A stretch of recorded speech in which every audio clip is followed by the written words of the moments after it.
Hi, I'm Levi, and this is Not About You. Not About You is a podcast about identity and social justice. I'm the producer and host of the show, and I wanted to make something where a white, straight, cisgendered man, that's me, connected with folks with different lived experiences from my own about the ways parts of their identities bump up against injustices. We talked about race, gender, religion, representation, protests, politics, relationships, and more. I'm putting out 10 episodes as a first season of the show. I'll put out 5, and then a week or so later I'll put out another 5. While they'll be numbered 1 through 10, you can certainly listen to any or all of them in whatever order you choose. Each of these conversations was recorded from late August of 2016 into mid-October of 2016, before the 2016 presidential election. My hope is that this series leads to more conversation and interaction. I want folks who are hesitant or new to standing in these struggles to feel more comfortable showing up for change and asking questions. I want underrepresented voices to have new ways to be amplified and supported. I've set up a voicemail line, 612-361-9261, where you can share comments, suggestions, and personal stories of your own that may be used in future episodes of this show.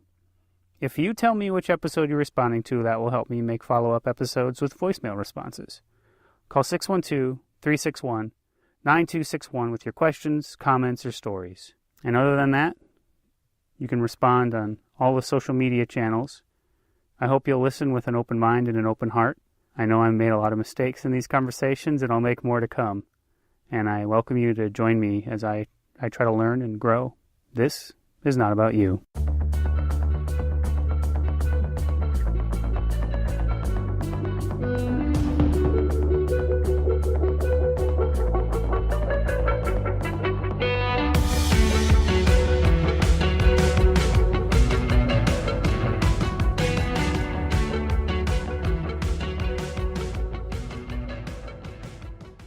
My name is Javier Morillo. In my professional life, I'm the president of a labor union, and I also am a storyteller and a podcaster. How do you identify, how do you think of yourself?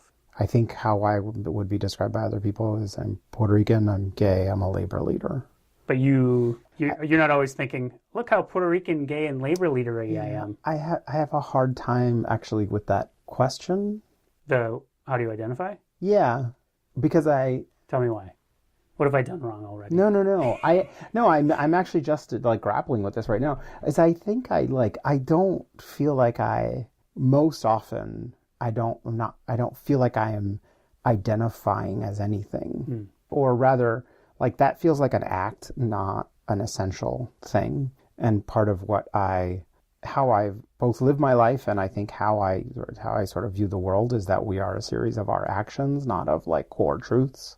That's why I thought of it in terms of how other people would probably describe me, is because I feel very much like in any given encounters, like, well, I'm feeling very Latino right now, or I'm feeling very gay right now, or I'm feeling like a lefty or whatever, just depending on any given context. That feels really, I think you've just clarified something. That feels really significant, because that is the question, how are you perceived? I'm not asking you how you perceive yourself. Right. I'm asking, what is thrust upon you when someone first talks to you or hears you speak or sees you doing a thing that matters to you? Right, exactly. And I'm often not sure. Like there are moments, like I said, like when I feel like, wow, I'm feeling very like Latino right now. Sometimes it's because of the way I'm reacting to news or something, or how in a given conversation or a space where I feel the need to assert myself in one way.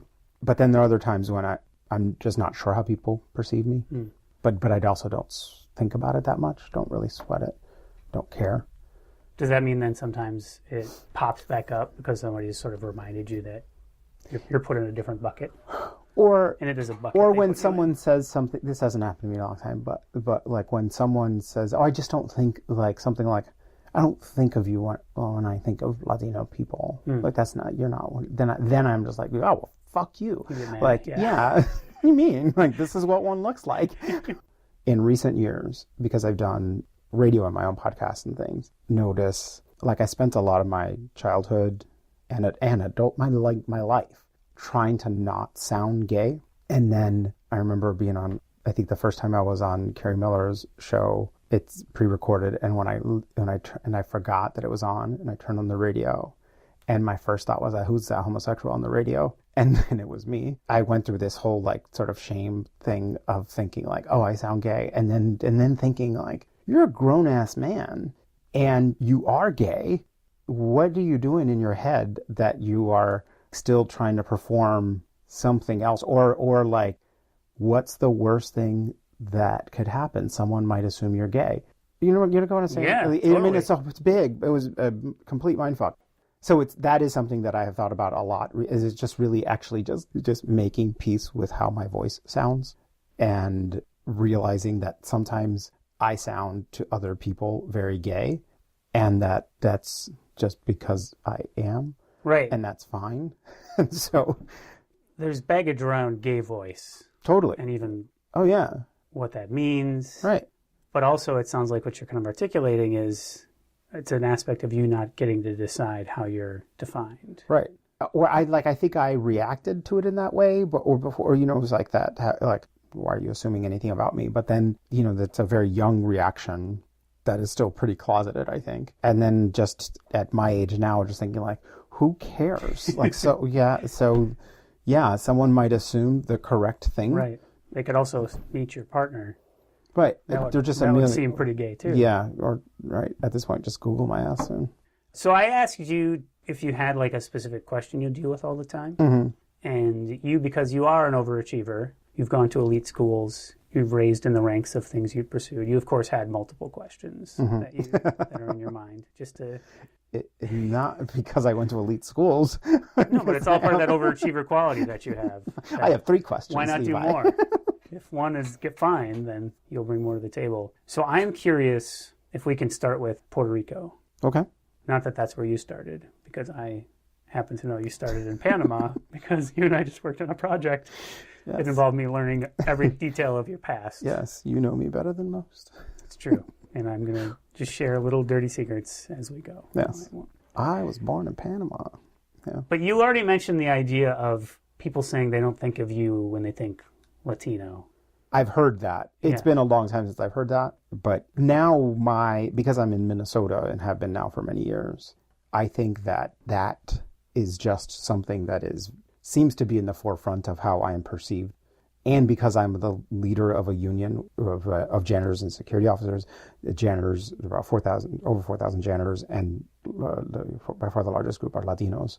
So I'm identified with an organization of Latino base here. So it's been a long time, but like when I was an academic and when I was in graduate school and stuff, that was something that like people that I heard occasionally about me. It seems like a racist thing to say. It's a horribly racist thing to say. They mean you are articulate and are... And I can relate to you. Yeah. It means I can relate to you, is how it's usually in the context. It was like, well, maybe you need to get out more and see. Right. You're not scaring me right now. Right. You don't seem Latino. Right. And when I was in college, it was like just the fascination with like, you're from Puerto Rico, but why don't you have an accent? Or people really straining to, it was like, oh, now I hear it. They wanted to find it. They wanted to find it, yeah. Like proof? Yeah. Or... I remember when I was in college, I was talking to my mom on the phone, and then when I hung up and was talking to some friends, and someone said like, "Oh, now I hear your accent," because I just talked to my mom. Yeah, I guess. Yeah. What is a thing that now feels like a very Puerto Rican question or issue that's on your brain? So I think the question that I most often get about Puerto Rico, and this is usually from lefties in the U.S., like progressives, who are kind of in my world. It's on either my opinion about the status question of the island. The political status, or of some kind of veiled way of asking, what is the mystery behind why Puerto Ricans keep voting to remain a colony? Instead of getting statehood or full independence. The lefties, like, statehood's not, like, it's like, why don't Puerto Ricans want to be independent? Right. Because that's like the absolute rejection on politics of the island, without a doubt. It only gets about 5% of the vote ever is independence. And the nationalist movement in Puerto Rico has only a very elitist sort of lumpen proletariat interpretation of that. Just, the masses just don't know any better, and so they vote for their It's an ignorance-based choice, not an informed choice. Exactly, not an informed choice. And it's especially maddening to me from mainlanders and white progressives, because to me, I think what Puerto Ricans do when they are assessing the political status of the island is actually looking in a very sophisticated way at the way globalization works and at what political independence means in a globalized world. And when you look at the rest of the Caribbean, you look to your left, your right, north, south, wherever in the Caribbean, there are all of these small places of varying degrees of political status. Some are fully independent, some are kind of still sort of semi-colonies of European countries, or like Martinique and Guadeloupe are departments of France, though they are like as if it's like an equivalent of a state. So they're all variations, but we all in the Caribbean and many small places across the world, especially former colonial places, all are in some way dependent on much larger places, on global trade and such. And so when Puerto Ricans look at our immediate surroundings, whether it's Haiti, Dominican Republic, where people, literally die in the passageway to Puerto Rico, in shark-infested waters to get to Puerto Rico, Puerto Ricans just say like, look, this is not great, but what the hell does independence mean in this globalized world? It's Haiti, the DR, and so this is, it's just really fine. It's fine. Right. The devil you know versus right. the devil you don't. And then at this point too, there are generations because the U.S. has the relationship with Puerto Rico, whatever one calls it, it's been in existence since 1898, and since the late 40s, there was a concerted effort by the U.S. government to move people to the U.S., so like to New York. And so, like, that's where the whole, that's where West Side Story and all that comes from. And so at this point, the mainland, there are now more Puerto Ricans living in the U.S. mainland than there are on the island. It's very different than like when I was growing up, even, where everyone had family in the States. But now it's just much more like everyone does. And there's a lot more travel back and forth. Like, it used to be my parents' generation, the people who came to the States, my uncles who came to the States, like, I think returned to the island twice for the entire rest of their lives. And it was a big deal. It was a big deal to do that. And now you could go for a weekend. Yeah, and so to me, there's this thing, and when I said like that question from mainlanders and white progressives in particular is maddening, is because I think it's, in the abstract, it's easy to be purist about things like nationalism and stuff. Well, I even wonder what's coded in that group of people asking that question. It seems like they're telling you something when they ask questions. Oh, it's often an explicit comparison to Cuba. And so, like, Cubans resist the U.S. and there's this sort of, like... And they're doing great. Yeah. Well, they had a very similar relationship to the Soviet Union. Right. And when the Soviet Union collapsed and the subsidies to Cuba collapsed, there was like the quinquenio, the decenio gris, there were like a decade of like just extreme poverty. The recovery in Cuba has been very, very slow and painstaking. And what recovery there's been a lot of Spanish investment. Like when I lived in Spain in 97, 98, and at the airport there, you could see the flights to Cuba were all Spanish businessmen. There was like all male flights for sex tourism. Oh, okay. Not building businesses. A little bit of both, but there's just this whole sex tourism industry. So it's like there's this complete idealization of what Cuba was and is, and then Puerto Rico is just this enigma of like why are Puerto Ricans not resisting? Well, it also feels like there's a very American thing, I think, of thinking you value freedom above all else without acknowledging what that means in an idealized version versus what actual like independence means. There's no one looking out for you in any way either. Like, it seems like there's something else happening there. I think there's a judgment that like, why don't Puerto Ricans resist? And I actually think that's just a blindness to how people resist. That when you look at Puerto Rican communities in the U.S. and the Latino aesthetic and Latina aesthetic, both fashion-wise and makeup and hair, stuff, that there's a very distinct resistance to an American kind of whiteness. There are many Latina women who others might say could pass for white, but who choose in the way that they live in their culture and everything else and how they dress to look very Latina. And there are all these resistances in the kind of music and just our approach to culture and our approach to U.S. nationalism and all this they're there to be seen if you could see them. And resistance is not solely expressed as supporting political independence. Right. There's other ways of going about it. Right. But to the question to you, do you feel like Is there direct umbrage to you when someone asks you that question, that you feel like it's uninformed? Are they saying something about you specifically? I got the question recently because of that crisis on the island. This is like a Facebook friend, kind of a lefty guy, who said, asked me if I thought that if the financial crisis would turn more people to be pro-independence. And partly is because I know the person. I think what was kind of behind it. It did feel to me like kind of judgment, like why haven't Puerto Ricans resisted? And will this finally mean that like people resist? And what I said, what I actually think is true, is that it's probably the opposite. That the financial crisis will turn more people into statehooders. So it's that kind of judgment of why haven't people resisted, which I don't think is true, or it's just how you define resistance. And so there's that. And then when people ask me my opinion on the status question, what I find tiresome about that, what is most frustrating to me about politics on the island is, our political parties on the island are not Democrat, Republican, even though we're U.S. citizens, but they're defined on the status issue. So there's a statehood party, there's a Popular Democratic Party, which is for the Commonwealth, and there's the Independence Party. And at different times, fourth or fifth parties have popped up here and there.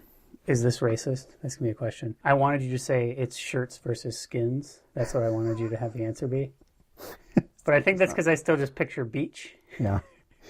And there are three, so you I know, it ruins everything. Yeah, tank top? I don't know. It's the transition. Mesh. That was worth cutting you off for. Yes. Shirts would be the statehooders. Thank you. Put it in words I can understand. Skins in the Commonwealth. And mesh independent. My great frustration with politics on the island is that the status question is first and foremost the thing we have been fighting about for decades, to our extreme detriment. I think it's a tired debate. It's annoying as hell.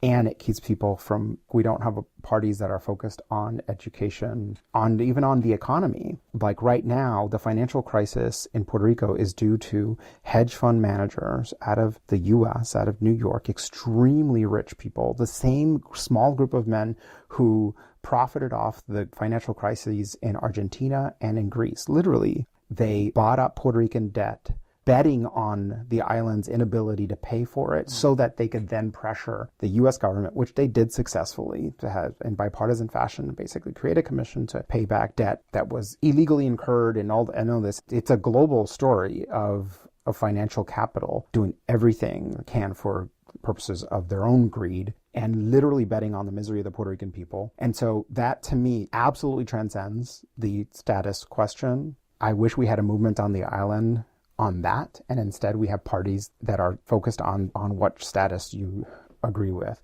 And so when people just ask me, what do I believe, I just want to punch them. I just like, oh God, like that is the most trite question. And there are a million other things I'd rather talk about when it comes to Puerto Rico.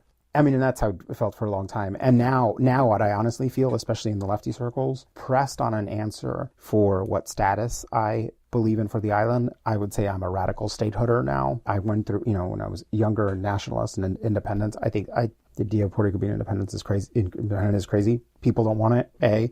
And B, it will mean little for us, an island so small. And I think we can't become a state without Congress acting. So it's sort of, who cares what I think? But I think aligning ourselves not with the U.S. of colonialism, but with the U.S.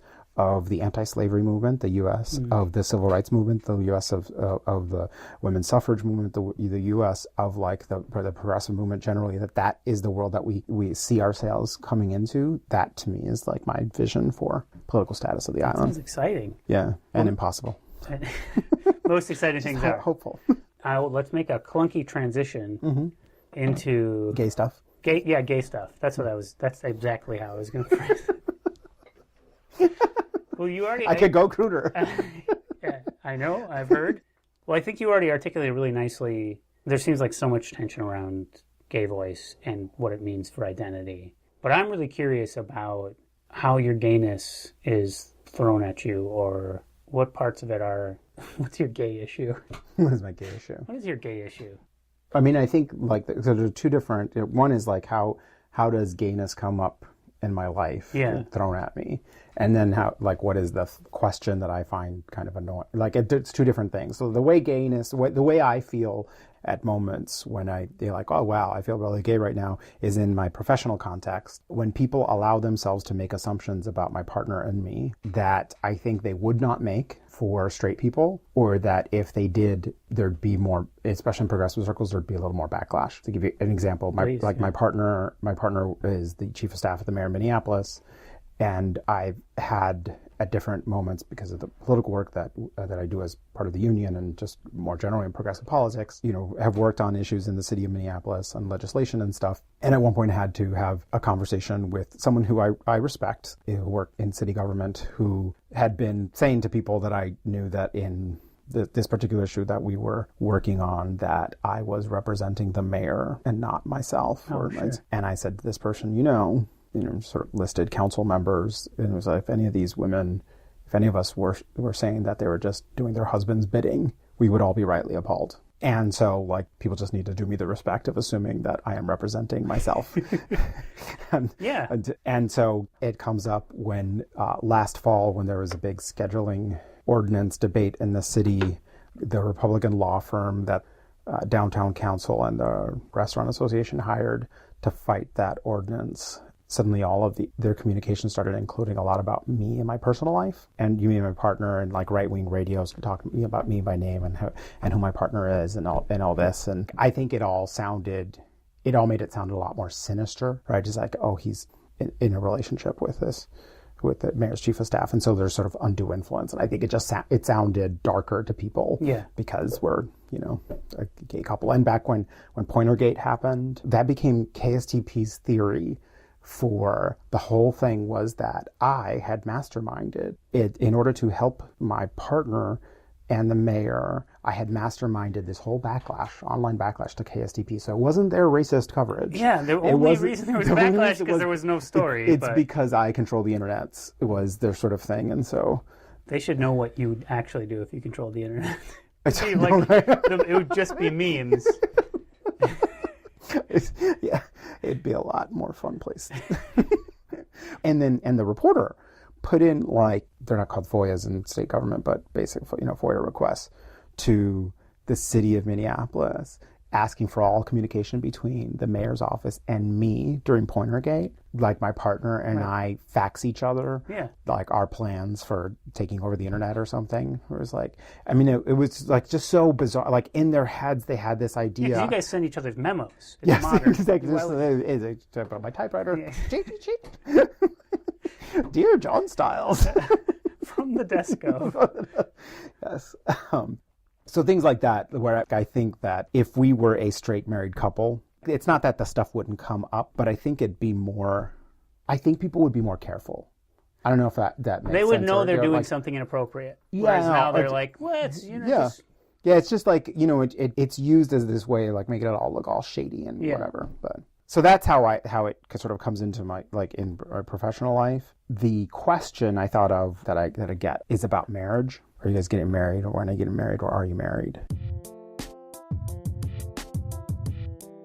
For each of these 10 episodes of Not About You, I put out requests for folks to call in with responses to questions that come up in each episode. So a few people left voicemails, and I'll be sharing some of those in the middle of some of these conversations. You have reached the Not About You voicemail line. Leave a message after the tone. Hey, Levi, Taj again. Just answering the question, why does equal marriage matter?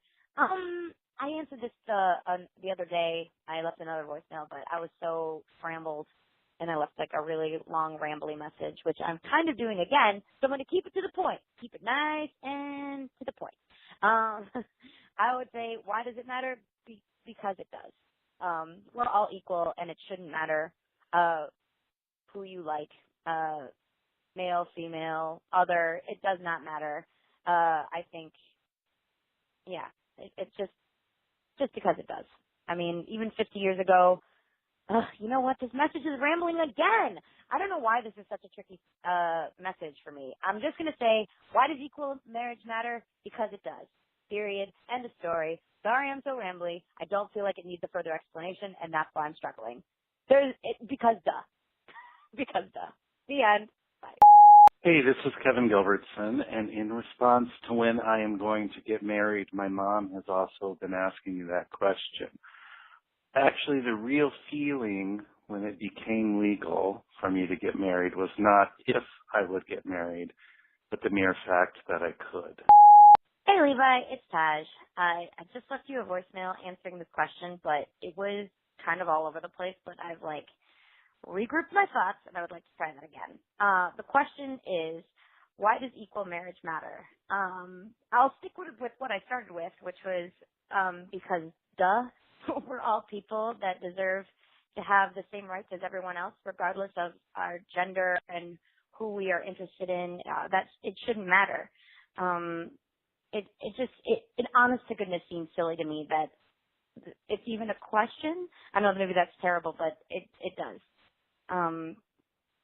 But it's important because, again, we live in a society now that one would hope that we can see that it doesn't matter who you love. Love is love is love is love. As it is said so many times, I hear from everyone that I'm in my circle of people. Love is love is love. So yeah, it matters because it just does. It's a hard, I guess I've never had to try to explain it before. It just seems silly to try to explain why equal marriage matters, because we're all people and we all matter, so it doesn't matter who we love. So yeah. That's all I got. Okay, bye. Now let's get back to the conversation. The question I thought of that I get is about marriage. Are you guys getting married, or when are you getting married, or are you married? Because there was a marriage amendment passed in Minnesota. No, so we defeated a ban on same-sex marriage in 2012. I worked on that campaign. And then in the next legislative session, we passed marriage equality, but before the Supreme Court made it the law of the land. And then it sparked a lot of questions like, are you guys getting married? And to which I would always answer, we won the right, not the obligation. Yeah. Get off my back. Because you don't want to get married. Well, it's actually, all married people. There's that. Mostly the straight ones. Okay. Yeah, that's fair. Well, for many years. So annoying. For many, many years, that was sort of so I went to college, graduated in 91. And I think the first political book in the U.S. on marriage was written by Andrew Sullivan. I think it was like 91 or 92. And it posited then, and he was a conservative writer. He was editor of The Atlantic or something. And this is the guy who published The Bell Curve, New Republic. He was the editor of New Republic. And he was a conservative gay guy. He's pro-life. And so his whole thing was like, this is the fight of our times. And I received that whole debate in that sort of vein. I'm like, I don't know why straight people get married. I don't know why this is something that the rest of us have to do. And that it seemed like this huge plot to make us all boring. You also get these khaki pants. I was like, no, I have to wear pleats. So I for many years, and my partner and I both just had this feeling like marriage is just not my priority of things. Right. And then working on the amendment campaign here, it was like, it started with Prop 8.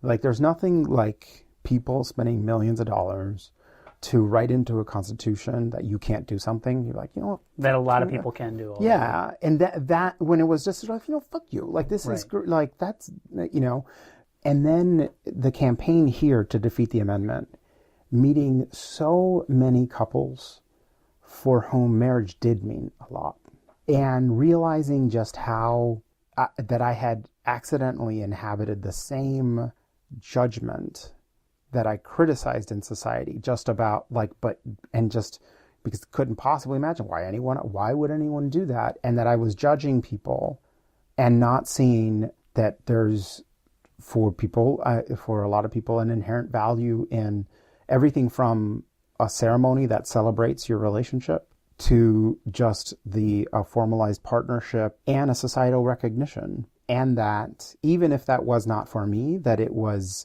something that it was very important to defeat any effort to enshrine in perpetuity that it cannot happen for people. But it just changed my mind about marriage itself. And then when affirmed it, when marriage was actually won in statute here, So I guess what I'm saying is like my own view of marriage has evolved, has changed. And today, like, I feel a lot different even for myself about the question about whether to get married or not. But what I find interesting to / annoying about the question when it comes up is that there is that assumed normativity. Like sometimes people will say to me, it's like, oh, are you guys gonna have kids? You'd make a great dad. And I think, like, I half think, oh, that's so sweet, and half, you don't know me at all. Right. I'd be a terrible dad. Right. I mean, I'd be a good person to be having a child's life, and I love having children in my life, other people's children. But that's also not the only reason to become a parent, because you'd be good at it. Yeah. I might be a phenomenal juggler, but I have other things going on. Right. Okay? And there are lots of things that I can do. You got to want something like right, that. exactly, right. And I find this is especially true in Minnesota. There is a real desire on the part of straight people to make gay relationships look exactly like theirs. Right. So that's, I think, would feel like kind of what's behind the question. And I also think that part of what we did in the fight for marriage was that we didn't talk about the multiplicity of ways in which people define their marriages, which all people define their marriages. And so there's this kind of one assumed way in which a relationship works. And that I find I find it sad for straight people. I feel like straight people like put themselves into cages that they don't need to be in terms of how they define their own lives and their own relationships. Well, let me ask you this weird question. Because the thing you're talking about is straight people sort of thrusting their idea of marriage onto couples who are not like them, gay couples. And I think there's a whole spectrum of what that can mean. But a lot of that seems like a thing that happens in a lot of contexts. People think whatever they do is normal, and they kind of don't understand why someone does something different. It's not the exact same thing, but like if I tell someone I'm a vegetarian, they immediately feel uncomfortable because either I'm wrong or they're wrong. Right. And there's a weird thing Are you a happening. vegetarian? I'm a pescatarian. That's not the point of this. Are you going to start attacking me with your paleo agenda? I just didn't know that about you. Well, I keep my secrets to myself. You're out here telling everyone everything, but not me. But I wonder, is there something different about What's a pescatarian? fish? You only eat fish? No, I eat vegetarian plus fish. Okay. I was vegan for a while too. I'm fascinating. Turns out that was just an eating disorder. Not a joke. Is there something different about the way straight married couples are about marriage that's different than the way people are about this is my normal, and why isn't it normal to you? Do you feel like it's a different thing? And I'm going to do another part B, because I know you have strong answers, and this one I actually think is more exciting to me. Why aren't more gay couples pushing because there's this idea of the gay agenda, like that's said all the time. I've never seen that be a thing. Right. Why is it not a thing? Why aren't gay people trying to go this is how you should be married, you idiots? Like, why isn't that happening? That's a really good question. So to the first one, I feel very much like the kind of questions that we get now are the kind of intrusive questions that single straight women get. I feel like single straight women actually on these questions of relationship have it the hardest. Oh, it sucks. Oh, it's people are horrible. Right. And why are you a failure? Is what all of them say the mean. most intrusive things. Yeah. Like there's never an assumption that might be how someone wants to live. Right. Because that implies some sort of agency over one's own life. No, it's just sort of like, so you've never been married? That question is just so rude, and people say things like that to single straight women all the time. And I have killed a man. That should be the answer to that question always. In my adult life, my closest friends have most often been single straight women. Now you're just a gay stereotype, but go on. Yes, they've since married. Of course. Like society told them to. But not all of them. And those that didn't or haven't or never were, that's just not, or who like having sex but just not having a partner, I think that the judgment that they get thrown at them on a daily basis, it's insane. So I do think that what I'm addressing is normativity, and that expresses itself in different ways depending on, the circumstances. So I think single women experience it in a certain way, and gay men experience it in a different way. But the marriage thing is pronounced. The marriage thing is pronounced, and it's also like it's still pretty novel societally. My brother, who when I first came out to him was just not that comfortable with it. Yeah. When I last saw him in Philadelphia, he came to visit, and he was like, "So when are you guys getting married?" And just like really pressure, like asking very probing questions. And I was like, we're like, whatever, just like trying to think. And I said, and he's like, "Does John not want to get married?" And like, then all of a sudden it was like, I felt like he was going to like call John Stiles and just be like, "Hey, why don't you want to marry my brother?" Because that's what he's saying. You can't get him to marry you. Yeah. Immediately you failed. failed. I literally I felt like, oh my God, this is like you see movies of single women going home for Thanksgiving and you're like, oh, what happened to that nice boy? Why did you marry that one? That sort of thing. Yeah. So I was experiencing that from my brother who was like, when I first came out to him, was like, You want me to be gay? Now you want me to be gay married? I know. That's complicated. Yes. Enjoy that. Yeah, it's way fun. Fun. Well, I want to try and get to it, even though you're so ambitious. But you mentioned there's sort of a third area that you have an issue that you sort of you're dealt with, is handed to you a lot, I think, in the sort of labor space. Yeah, the most annoying labor question I get is like a dinner party context or a cocktail party and a business Democrat. And it's always a business Democrat. Sometimes Republicans, but mostly like business Democrats will say, do unions really have a role these days? And I'm just like, I just introduced myself to you as the president of a labor union. You should say no. So, I really... Actually, I'm glad you asked. I never thought of it. I have no idea why I get a paycheck. Call. Oh my God. Where do you think that's coming from? It's the thing... I don't know. Is there no middle class anymore? Well, see, part of it, that's the thing, though, is that why it's so annoying, especially like in a cocktail context, is I'm trying to enjoy a cocktail. B... I don't have time to do like the 3-hour seminar that I need to give you right now and explain like all the things wrong with that question and all the things right about it, actually. Sure. Like that it's actually everything. Yeah. The reason that American middle class and upper middle class Americans think that is because they think of the labor movement as the labor movement of the industrial era, that of safety standards of the miners and blah blah blah, and that we've advanced so far, blah blah blah. And the one kernel of truth in their skepticism is that I am like a fierce critic of the way the labor movement operates. We organized as if an economy that no longer exists still did. And so that's the kernel of truth. But what's frustrating about it is that, to me, the power of the labor movement is of people collectively coming together and being able to do together a lot more than they can do on their own. And we represent low-wage workers. Because that's the other thing I often will get was like, well, janitors and they need a union, but other workers they don't. Right. They don't, like tech workers or whatever. They don't, and that seems highly racially motivated. Yeah, but it's also because it's like, well, it's people thinking, it's white people often thinking like their jobs are probably really shitty. Yeah. They're doing stuff and they're probably not being paid enough. So yeah, they should and be they're in voiceless. A union. And your members really need a union. That's what I hear sometimes from like more conservative people. Different unions and in different lines of work exist for different reasons and can do different things. But that fundamentally, what's frustrating about the question and why it would take like a 3-hour seminar to go through is that let's look at the way our society is structured right now and the extreme inequalities. You overlay how that inequality has built over time, and you overlay that with the drop in union membership in the country, and it lines up perfectly, right? That the decline of the middle class is the decline of the industrial economy and therefore the decline of unions, which coincided with unions not organizing differently and not organizing in the sectors where there was job expansion. There's a reason why the Service Employees International Union, which I'm president of a local of, is the fastest growing union, because we are in a sector where jobs don't leave.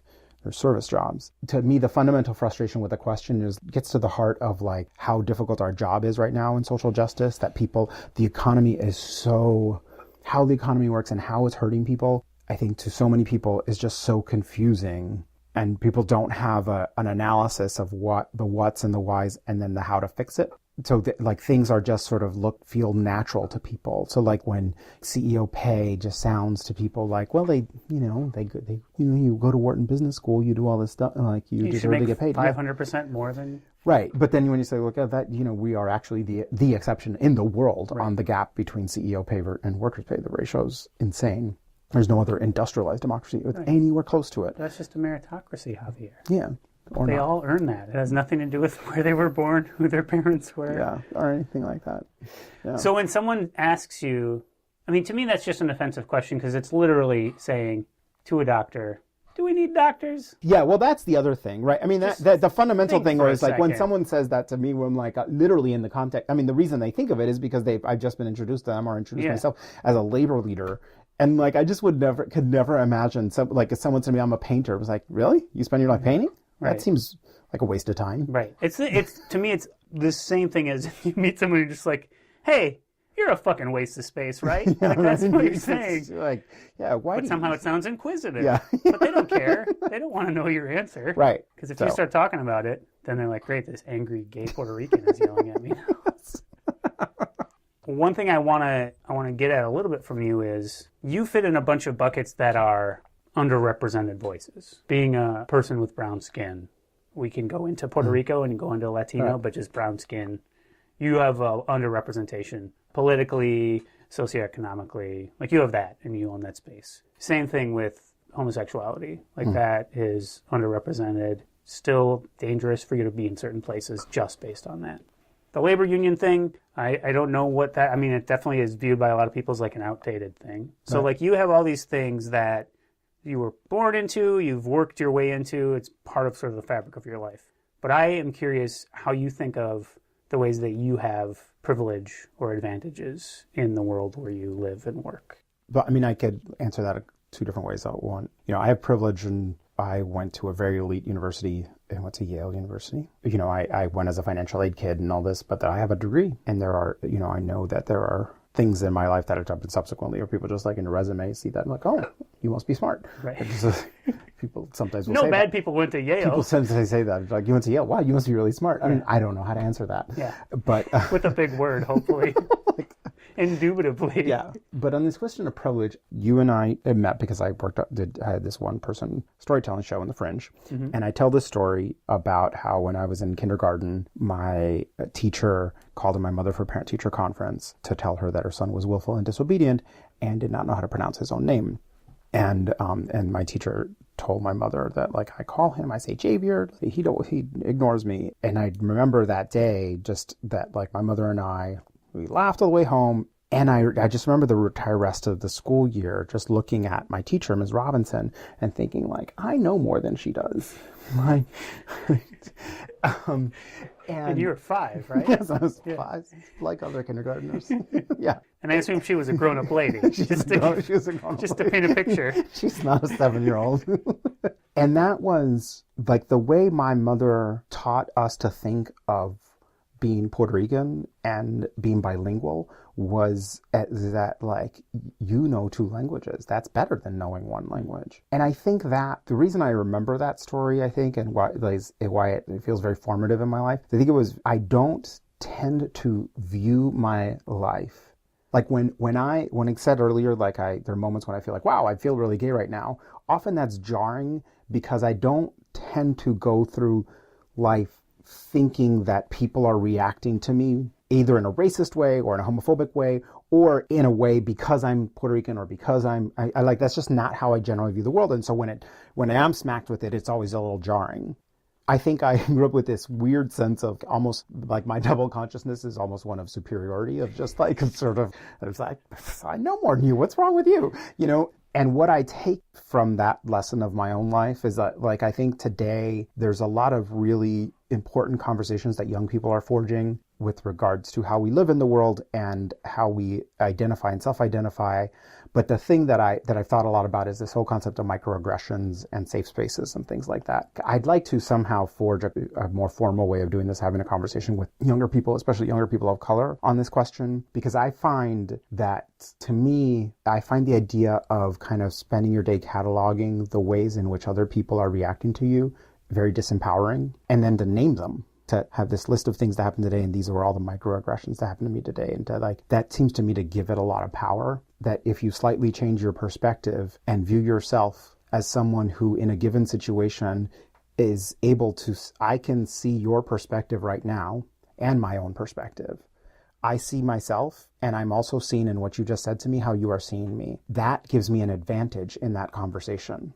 That doesn't put me at a disadvantage. That doesn't make me your victim. That makes me someone who is seeing more in this moment than you are seeing. That is, to me, it's sort of moving the lens slightly in one direction to what I think is more empowering. And so to me, part of what I get at with your question about where do I have privilege is that I have, in my political work and my professional work, have built a lot of institutional power, a lot of personal power, political power in Minnesota. And I think often people of color and people who grow up in oppression and feeling oppressed are scared to do that, or don't think that that is the thing that they're supposed to do, or even reject the very concept. And I think that the reason we fight in social justice movements, I think, is to build power. It's not, there's a certain comfort that I think some people can take in being the victim. If I don't risk it to actually gain the power, because once you gain power, others will hold you accountable. And they should hold you accountable, and you should want them to hold you accountable. But you have to get there, right? So to me, this question of like the privilege that I have, a lot of it is privilege of power that I have sought to build, that I am unapologetic about building, because people don't assume that when a white kid goes to college or builds a career for themselves, they are expected, like building power is just something that you're expected to do. Mm-hmm. And so there's no reason to be apologetic about it. This is why we do this, to do good in the world. And so the privilege that I have is something that I've fought hard to create. And I think that that's something we all should try to do. I like that. It's awareness of your power. Yeah. The thing you highlighted, you just made me think of something, and I want to see if you think this is accurate at all, is that there's a bunch of white dudes right now who are freaked out about the changing landscape of the world. I think it's behind like the all lives matter kind of nonsense, a lot of the misogyny that's become louder and more aggressive. Mm-hmm, mm-hmm. And some of it is like, oh, there's a woman almost president, and there was a black guy who was like all these things that seem big. And it seems like a lot of resistance to acknowledging the power that white men hold. Right. And do you think it's because then they'll have to be accountable for all the shitty stuff? The way you articulate it so well makes me think that is part of what's happening, is like, if I admit I have an advantage, then that means everything I do, I'm doing in a way where I need to be more aware of the impact I'm having on other people. I wanted to make it about white people. Yeah. Because you were talking... Yes. How can you apply those wonderful lessons you talked about? I think I might have just done that. I'm talking about brown people too long.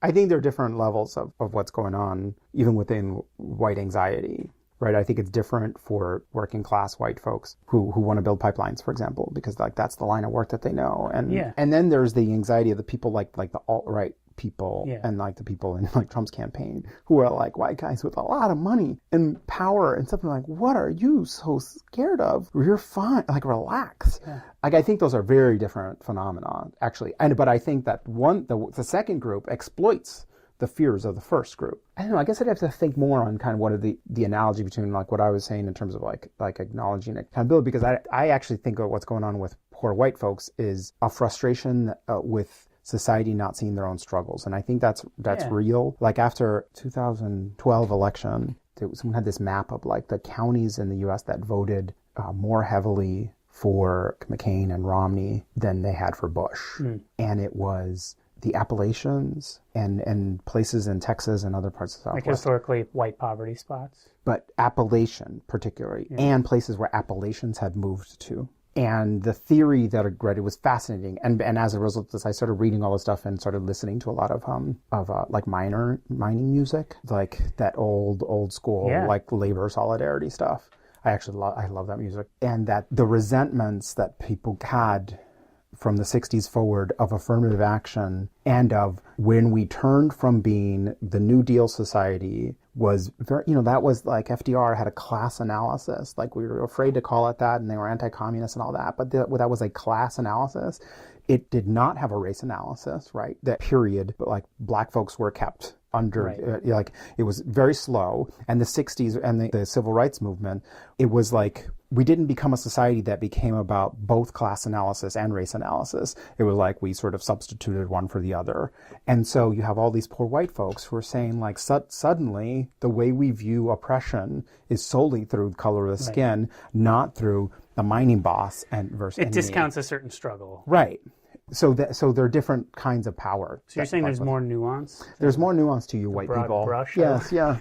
I would encourage you to explore your heritage. Where should people go to connect with you or see your work? Where would you send people online? Twitter at Javier Morillo, JAVIMORILLO. My blog, which I write occasional essays on the blog. It's called thugandpastels.com. And you may or may not, I did not. And then I have a podcast called Wrong About Everything. That is a weekly podcast, 2 progressives, 2 conservatives. We talk about Minnesota and national politics. And been doing that almost 2 years now. And it's entertaining. It's the whole point is to get 4 people who disagree about things, but to not be disagreeable, and respect each other. We respect each other, but we also try to. The whole point is to be funny, to be fun and relaxed and funny. Well, Javier, thank you for taking the time to talk to me. It was way fun. That's my conversation with Javier. I really hope you guys got something out of it and were able to connect with some things. I want to say thanks to Javier for giving me his time and being so open about all of these things. I also want to give a big thanks to Kevin and Taj, who left voicemails. You'll actually hear from Taj in all 10 of these first episodes of Not About You. I asked her to call in and respond once she started leaving such great messages. The theme song for Not About You is Rebels of Our Own Kind by Minneapolis musician Charlie Van Stee. If you'd like to leave a comment, share a story, or some feedback, you can always call the voicemail 612-361-9261. And if you do respond to this episode, let me know. I would like to put together a follow-up episode of voicemail responses if I get enough responses specifically to my conversation with Javier. That's 612-361-9261. You can also interact on Twitter. The hashtag is NAYPOD. Not About You is a Twitter handle, and I am also at that Levi on Twitter. And if you want to help more people know about the show, which I would really appreciate, reviews on iTunes are the best way to do that. If we get enough reviews on iTunes, it will get featured and more people will hear about it, people will give it a chance, and I can be a part of fostering more of these conversations. I am really excited to keep moving. I am excited to find new people to talk to and get into uncomfortable spaces with, and I hope you will keep listening. This has been Not About You.